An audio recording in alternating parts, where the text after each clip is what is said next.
Hi, this is Matt Blanchett from Blanchett Homes, and when I'm not selling houses, I like to walk through the streets of historic hometowns to appreciate the places that have stood the test of time. Walk with me. Who's a good boy? Hello there, welcome back to another edition of Walk With Me. We're here with the best boy on the block, Mr. Lincoln. Hey buddy.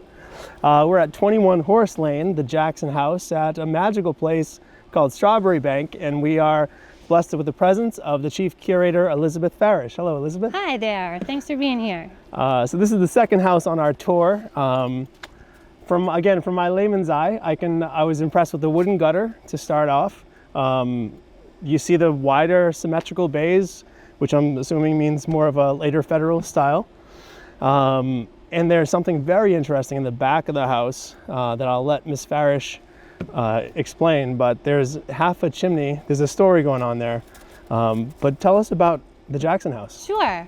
Well, I wanted to include this vernacular federal period house because it's such an example of the way most Puddle Dockers were living in this neighborhood during this period. It's a very simple house.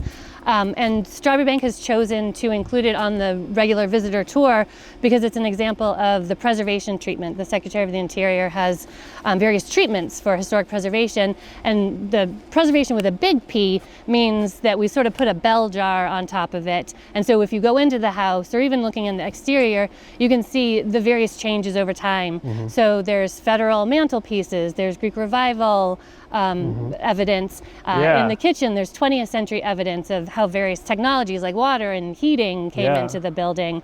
Layers and layers of wallpaper, all of those things, so you can see how this house... You can notice right here on the door, the pilasters were probably added later in the 1800s. So we've got a federal door surround here with a very 20th century door.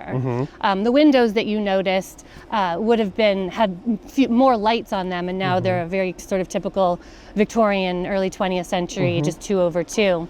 But what I wanted to show you at the back of the house was when this house was built, the family had plans to extend the house. So you'll see that there's evidence of a firebox that's been framed out, evidence of a door frame. So the family intended to build on another parlor, you can see the original lath and the roughed-in fireplace with the lime mortar. It's amazing, and the way that you've encased that so we can see it is awesome. Another indication, perhaps, that this family was intending to expand their house on the back side of it, and just never quite got to it. Yeah. Well, this has been fascinating. Yeah, thanks. Thank you guys for walking with us. We'll see you next time.